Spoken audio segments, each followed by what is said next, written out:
Eu acho que o PT é uma lástima para a história do Brasil.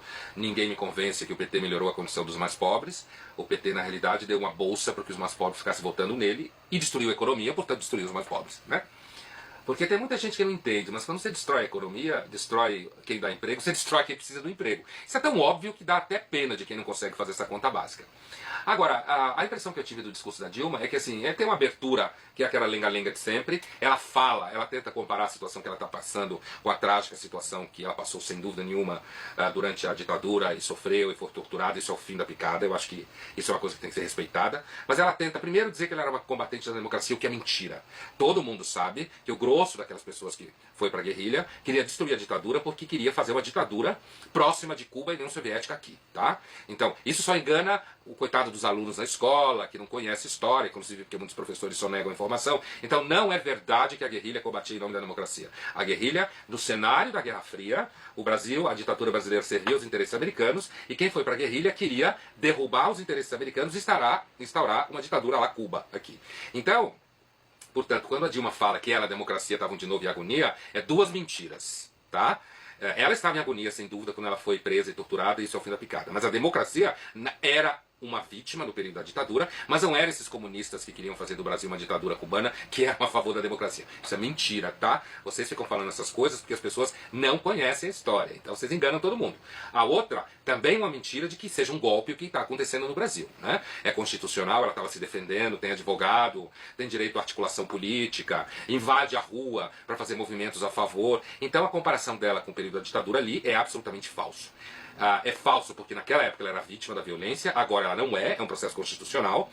Ela é de fato responsável pelo que ela fez, né, por destruir o país e pelas pedaladas fiscais, e depois ela não representava a democracia na época da ditadura. Ela só queria fazer uma outra ditadura. Agora, ela também aproximou a figura dela ao do Getúlio, que também é uma bobagem. O Getúlio construiu a Petrobras, ela destruiu a Petrobras, ela e o PT, né? O Getúlio, independente, eu acho que ele tinha uma vocação fascista, totalitária. Acho que a lei trabalhista é uma tragédia para o país, o jeito que ela foi criada até hoje existe, atrapalha, dá emprego, atrapalha negócios e tudo mais. Mas sem dúvida nenhuma, o Getúlio foi um cara que teve uma envergadura histórica que não dá para comparar com a Dilma Rousseff, né? Inclusive pela forma como ele saiu, dando um tiro no peito, né? E a Dilma e o Lula saem de cena fingindo que é vítima. A Dilma e o Lula e o PT como todo é o representante do que eu chamo de mimimi, né? É exemplo claro da democracia mimimi.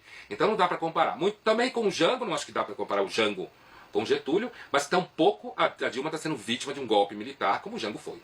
Certo?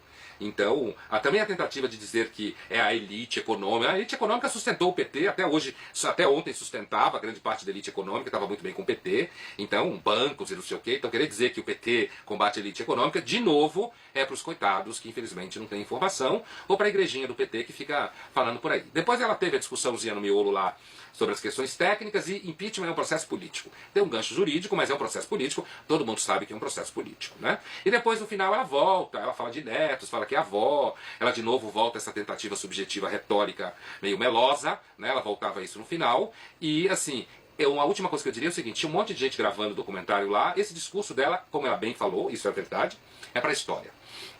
O PT ainda conta com grandes quadros em redação de jornais e televisão, conta com quase o quadro inteiro em professores de ciências humanas na universidade e nas escolas. Portanto, os seus filhos vão aprender o que a Dilma Rousseff falou no discurso na segunda-feira. Eles vão aprender pelos professores que isso é um golpe, que a Dilma é vítima, que ela não é uma incompetente, que o PT não é um partido envolvido numa corrupção gigantesca e que eles de fato representam os pobres, o que é uma mentira. A prova é que eles destruíram na realidade a vida dos pobres. Então, não acredito que mude, né, a bancarrota que o PT passou, né, o discurso dela, mas ela estava falando ali para os documentaristas do PT, a moçada que continua com uma certa grana, que quase sempre era do próprio governo, era nosso, grana que eles distribuíam para esses grupos, e também para uma coisa que eu acho que o PT é importante de perceber: o PT é o único partido pós-ditadura que de fato tem um quadro de inteligência operando, tem uma teoria sobre a história, tem um projeto, enquanto que infelizmente no Brasil o pensamento liberal é desarticulado, os empresários não investem no pensamento liberal, você tem um monte de jovem por aí liberal que não consegue estudar, não ganha bolsa, não tem uma instituição decente que banque. Infelizmente, grande parte daqueles liberais, não todos, mas grande parte dos empresários que se dizem liberais, não mete a mão no bolso um minuto sequer para ajudar jovens que, se ajudassem, poderiam combater nas escolas e nas universidades a hegemonia da esquerda, que vai continuar.